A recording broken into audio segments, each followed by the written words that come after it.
I am Dr. Octagon.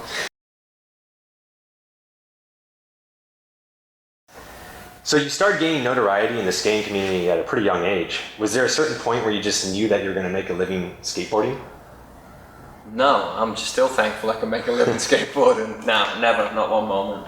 You know, I just liked skateboarding. I was fortunate enough to be good at it. I got sponsored. I kept doing it, kept doing it, kept doing it. I felt like I kept progressing and learning, and therefore, you know, built a sense of kind of confidence that, hey, I can do this. I'm enjoying it, and I'm going somewhere, and I'm learning tricks, and I keep learning tricks as I get older.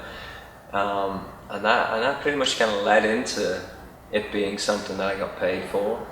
And then once I started getting paid for it, and then kind of the skate industry started to grow in the early 90s, and we started to get paid at a point where we could make a living, you know, feed yourself, get an apartment, buy like a cheap car. That's all I knew after that, you know. Really, that's kind of, so there's never been a moment where I've just gone, you've done it, you've made it. The day that that happens is likely the day that I'm going to hit the peak and go down. That's the way I feel about it anyway. Okay, so never stopped working. No. Yeah. When your sponsorship started pouring in, you know, you're getting shoes, all kinds of deals, did it ever make you stop and think, wow, how did I get here? Or did you see it as a natural result of your dedication? As I said, I've been super thankful for those opportunities that have been kind of presented to me.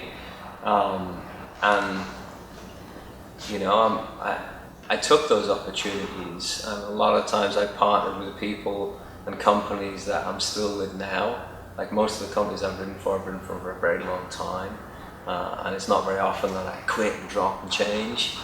So with that, I'll say that when those opportunities were given to me and I took them, I was thankful that they worked out. And there was always a building block, and it was always very small goals of, okay, I'm here, what can I do in the next year or two? What do I want to do? What do I want to pursue? Do I want to keep making these videos, you know what I'm saying? Or what is it that my goals are this year? But I always made them attainable goals, short-term attainable goals, because without those building blocks, you don't get to those points. You know what I'm saying? Sure. So there's never a point where it's been any different for me. I feel the same way I did when I was 18, like that, in my head about my goals. And I've tried to be really realistic with that. And you know, the signature product and all that stuff I've been fortunate enough to have my name on. Really, I'm just thankful for that. But I'm also thankful that I partnered with the people that I did, like bands and companies like that take care of people. You know, they take care of people and they nurture people, and they've helped build my name and build my whatever it is. And so I'm just thankful for that. Really. Okay. And you have an aggressive skating style. It's something that's not really surprising coming from someone from the UK. Even in the music scene, you have guys that are absolutely nuts, like Pete Townshend, John Bonham, Ozzy Osbourne. Have you ever pinpointed what it is exactly within British society that breeds this sort of attitude? But what about the politicians? They're about as drab and grey and boring as it gets. Sure, you get that too. There's yin and yang, I suppose, but you're always a product of your environment, right, to a large extent. Whether it's you live in the middle of nowhere and you're surrounded by wild open country, big game animals, small game animals, and a farmer, you know, or whether you grow up in a city and it's a violent city, or whether you grow up in a city and it's a wealthy city. You can see those people where they came from, and it comes out in their character and who they are. And where I grew up, if you didn't get back up, you were in trouble. Do you know what I mean? You had to try to take care of yourself. You had to watch your back. You know, you had to be careful, or someone would steal something from you. I don't know if that answered the question. Did it? No, it did. Yeah. England is pretty strict when it comes to firearms, but there are still some very serious hunters and shooters. Did you grow up around firearms? I didn't really grow up around firearms in kind of like the traditional sense. You know, I grew up in kind of a rough kind of council estate, so kind of like your projects kind of thing, like not it's necessarily the safest place, and you know, a lot of undesirables, and you had your neighbours on your doorstep pretty much. Everyone's always in someone's front yard or backyard, or a lot of people around. And I was a little kid, and I was born in 1976, and then around about 1982, Britain was in a war with Argentina called the Falklands War. Well, one of my neighbours was in the military, and he came back from the war, and he pulled me aside, and he said, "Hey, can you hide this for me?" And I remember this. I was 6 years old. Think about it, 6 years old, tiny little kid. And he comes back. He's a full adult, and he gives me a gun and says, "Hide this for me, and don't tell anyone I'm giving it to you." And so I hid it right at my front, to the left of my front door behind the trash can. Wow. You know? Yeah. Just behind there, stashed behind there. I remember every now and again I'd get it out and I'd look at it, and obviously 6 years old, I didn't know what kind of firearm it is, but now that I remember, I know it was a 1911. Oh, okay. I don't remember what caliber it was, but I remember it was a 1911 that they'd sanded down with sandpaper all over it, probably to try to sand off the serial numbers or whatever they were doing with it. So that's my first memory of a firearm. And then he came back from the war again and asked me, "Where was that thing I gave you?" I remember pulling it out and going, "It's right here." I'm six. Think about it, I'm 6 years old. And I handed him, "It's right there." He's like, "I'm going to take it for a little bit and I'll bring it back." And he took it away. And he took some of the springs out of the trigger, some of the stuff, in the mechanism inside. And from my memory, you know, I don't know whether it was in working order or not. He took some of the springs. I remember he brought it back to me. I remember, you know, put my finger on the trigger going, it's not working right. He's taking some stuff out of the inside of it. I felt like he jibbed me, you know? And that was all I remember about it. Like looking back, that's all I remember. I don't know where it went. I don't remember anything else. But that was my first experience with firearms. It's pretty vivid memory. Yeah, pretty crazy. You know, pretty crazy to think that like, you know, I have almost a 5-year-old little boy.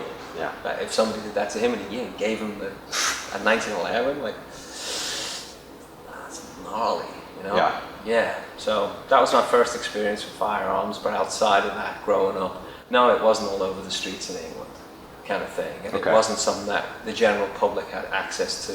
It was kind of something where if you owned property, or you were a farmer, you needed a gun or a rifle or a shotgun or whatever it was to do your job on your farm, you know? Those are the people that were allowed access to that. But I grew up with a guy that now he works for the Forestry Commission, which would be similar to working for the Game and Fish Department or Fish and Wildlife Department. Did you get my joke on that one? Maybe you didn't. People watch that might get that one. But No, I was checking the camera. So yeah. So I around about 15 or 16 years old, I started spending a lot of time with a friend of mine who skateboarded, but he also was very much into deer stalking and all that kind of stuff. And then he would come over to the US and he would guide, like hunting guide in Iowa, Nebraska, Colorado, Saskatchewan. And so when I started to go out with him and I started to stalk deer and all that stuff, he would have firearms here and there, and that was at 16 years old. That was in England. That was in England. So it's sort of, it was the same back then as it is now. Because that's what I hear now. If you're a farmer, you got some land, you can have a shotgun. It's worse now. What? It's worse now. It's worse now, really? Yeah. Yeah, I mean, it's like here in Southern California where the media plays a huge role in how people feel about firearms, not necessarily their experiences with it. Like what we had a brief conversation before this interview about a lot of people that live in Southern California believe it's well within your right to own a firearm, and they've had a good experience with firearms generally, and they're good people, law-abiding citizens. And I've met millions of them, and there's lots of them. You know, and like I find that anyone I spend time with that uses firearms, a lot of people, they handle them the right way, respectfully. They do everything they possibly can. And the times that it goes wrong in the media, a lot of times, not every time, there's bad people, lots of bad people. And we see all of the bad stuff in the media, right? That's elevated to just absolute lunacy a lot of times. Yep. When the bottom line was that person shouldn't have had access to a firearm, right? A lot of times. But you find that most of the people I meet are just, they handle them the right way. They want to be law-abiding. They do everything they possibly can to do that, myself included. And so it gets a bad rap, and I don't like seeing that. That's not right. It's not fair. It encroaches on our civil liberties. Absolutely, yeah. Good people. Yeah. So when you came to America in the 90s, you came to skate. But did you also dive right into the gun culture? No, I didn't. The first, like I started, my friend, like I said, I grew up with a guy who was a game warden, and he was, when I was growing up, he was coming out here and guiding. So when I moved here in '94, it was a couple of years, because I'd moved to a foreign country, I emigrated, I'm 18 years old, I don't know anybody, you know? I know a few people. I don't know how this place works, I don't have a driving license, I don't have an apartment, I don't have any money, you know what I mean? I don't have any expendable cash, certainly. So after a couple of years of living here, when I started to get settled and I started to make enough money to be able to eat some food, you know, and pay for a apartment with a load of other dudes. You know, when my friend would come out, I started to meet him out wherever it is, out Iowa, Colorado, Nebraska, and that's when I started to pay more attention to firearms, and because I grew up kind of trying to find wild animals, but growing up in England without guns, I wasn't shooting them. So I'd go and sit over fox sets or badger sets and wait till the animals come out and play the wind and enjoy it, right? And I'd do the same with deer. I would deer stalk, and because I didn't have a firearm, it would be how close can I get to the deer without it seeing me, or knowing, or me getting in, getting really close and getting out without it even knowing I was there. It's a game. Same as hunting, without the end result of firing your weapon. And so the more I started to go out with my friend and do that, the more I started getting interested in that. And so therefore I started looking into and spending a little bit more time looking into the legalities of the kind of hunting and kind of pursuit of wild animals that I liked. And that was predator. You know, I read a lot of books, I've read almost every single study in North America done on the cougar, on mountain lions. I'm interested in the whole logistics of how they use the mountain range, you know, and how they play, what role they play in that particular ecosystem. To me, that's the side of it that I really get a kick out of. When I see something and go, wow, did that really happen? And then I see it happen again and I go, okay, there's a pattern emerging. I can take that knowledge, join it together, and I learned something. You know, and what did I learn? You know, I learned that, you know, lions like to go to certain points in their ranges to survey the land. You know, or black bears like to rub on particular trees year after year after year after year. Sometimes for 10, 20, 30, 40 years through multiple birds. They all like the same tree and rub on them.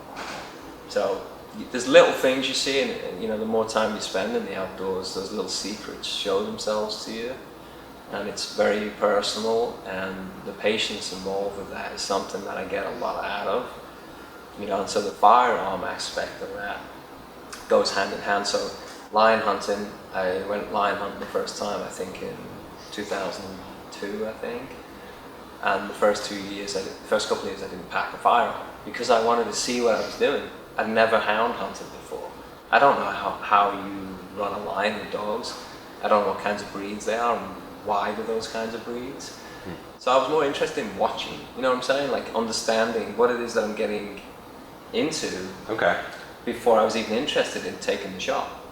I was more interested in learning about the wild animal and actually learning how dogs trail lion. And while you're trailing them, what am I learning from that? Am I just running behind dogs and we get to the lion that's in the tree and you shoot it? No. You learn everything there is to know about deer, elk, a lot of the other predators in the area, where they go, why they go there, because when you're running after hounds that are following lion that perhaps were on their nightly prowl and you're getting to see everywhere they went last night and what they did, it opens up a whole new ball game of information for you. And so I didn't actually feel the need personally. And I was going out with people and they were shooting the lions, which I have no problem with. You're legal and ethically harvested and eating the meat and the whole thing packed out. Totally rad. So it took a few years before I started packing a firearm myself, and you know, a handy caliber and weapon for that kind of hunting is a .357 Magnum, you know? Good caliber. Yeah, it's heavy. You can feel it. It's comfortable in your hand in cold weather. It packs really easy, and it does the job. It does a very good and efficient job on an animal that size, especially with a good shot placement. So Yeah. that's kind of what started me with Okay. the firearm. So that went from there. So back like when these videos like Sorry were coming out, was that 2002? Yeah, maybe 2001, I think. Okay. Yeah. So around that time you were mountain No, lion hunting. Yeah, just after that, I think. Okay. Right at the tail end of that. Yeah. Okay. And what's the story? I think it was Extremely Sorry, and there's a mountain lion on the roof with you. Yeah. What's the story behind that? Oh man, you're all the secrets right there. No, If you don't want to spill the beans, you don't have to. no, that was up in Big. I have a cabin up in Big Bear. Okay. And we hunt like crazy up in the San Bernardino Mountains, and so now I utilize that cabin a bunch. But that clip where there's a lion on the roof of my cabin and I'm on the roof too, that lion was a young, let's just say teenage lion, so equivalent of a 15, 16-year-old dude. So it was very edgy, but it was a trained lion, partially. It was being trained for the movie industry, and it was a friend of ours that he trains animals for the outdoor or for the movie industry, like grizzlies and black bears and tigers and lions. African lions and tigers, and he also had at that time, he had two mountain lion and he had a bobcat. We were doing a Vans project with him. They were doing a catalog for the Vans snowboard team, and they were using my cabin. So it had all those wild animals. So I have pictures of like grizzly bears, mountain lions, African lion cubs. Just chilling around your cabin? Inside my cabin. Oh gosh, that's all awesome. over the place. And that particular shot there was, they were taking a photograph of the lion from the bottom, because they wanted it to look like it was on the roof looking down at part of like the story of the catalog. And my deal was with them, was like, yeah, you can use my cabin as much as you want. Go up there, take the whole crew up, but I need 5 minutes with that lion to shoot a picture, and I need 5 minutes with the grizzly bear. Okay. And there was a Vans ad with the grizzly bear. Was it released? Oh yeah, it was released. There was 2 ads. There was one ran in one mag and one ran in the other mag. And it was a photograph of a grizzly bear behind me, and it was about 8 foot behind me, but it looked like it was right above me because it's so big. And the idea was I had a video camera pretending I was looking at footage, and it was looking over my shoulder, as if to say like, hey, I got a new skate trick on video, check it out. So we thought it'd be kind of funny to do that. And it was my friend's idea, the guy who shot the photograph. And then the next shot was me running towards the camera, and the bird lifted its head up so it looks like it wasn't happy at the trick that I got, and it was going to get me. Okay, got it. So we shot that picture, we shot the one of the lion on the roof, and that's the story. There you go. Yeah. Sweet. Pretty cool though. Just wondering, yeah. Yeah. But it was completely loose and very, very, very edgy teenage lion. A little unsettling, huh? Yeah. Yeah. Do you have a favorite firearm? Yeah, 357 mag. Perfect. Yep. Answers the question. 19-3 K-frame. I like old K-frames because whatever, they fit my hand really good, which is just a lighter frame than the majority of the Smith Wesson revolvers that are out now. Okay. You know, they still do. I know they do some modified L frames that are slimmed down to feel like a K-frame, but I like the old K-frames. I shoot better with them, and I like some of the older guns in good condition because they're one piece, and I feel more consistency when I'm shooting with them. I can shoot just as good with an old revolver from the late '60s as I can from one that was made last week. Okay. So, that's my preference. If somebody said, hey, you could have one firearm right now with as much ammunition as you need, go off into that island, you're done, I would take a 357 mag, an old Smith Wesson. Are you a fan of the Colt Pythons at all? Colts don't fit my hand as well as Smith & Wessons do, and when you shoot a gun, it's all about accuracy, right? Consistency and effective range, and understanding how far you're confident shooting, and so I've shot those a bunch. I feel confident with them. I enjoy shooting them. and the old Smith and Wessons fit my hands really good. So if it ain't broke, I don't need to fix it. Absolutely, I agree with that. Yeah.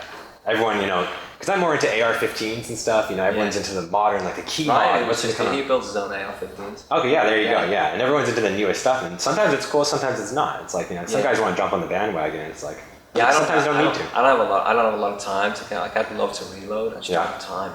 Do you know what I mean? And at some point in my life, I will have time, and I cannot wait. But there's something to be said about like simple mechanics in a firearm when you're out in the field. Everyone's had their bolt actions like lock up or silly little things like jam up, and I find with the revolvers, you can kind of blow into them, you can stick a stick in them, you can do whatever, you can get into all the working mechanisms, and you could probably figure the problem out, as long as it doesn't blow up in your hand. Yeah, really simple design. Yeah. We now see you regularly posting pictures of guns and hunting, which came as a surprise to some people, but as you explained, I guess you've been into hunting for a while now. Yeah. And you started a company called Civilware, which seems to be a natural extension of your love for the outdoors. Can you explain what Civilware is and how it came about? You just answered it with the question. Hunting? The pursuit of game and my love of being out there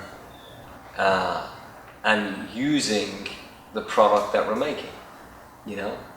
I use knives regularly. Okay. I do a lot of like backcountry mountain kind of thing, where having a good reliable knife along with a good reliable firearm, whether you're hunting or not. I spend a lot of times in the mountains, I camp a lot. And so I'm using the product all the time. Yeah. And the more I started to pursue that, and as you said, I've been into this stuff for a long time. A lot of times I didn't mention it in skate-related stuff because a lot of kids that follow skateboarding are younger. 12-year-old kids follow me on Facebook, and I post a picture of me there with an animal that I just harvested.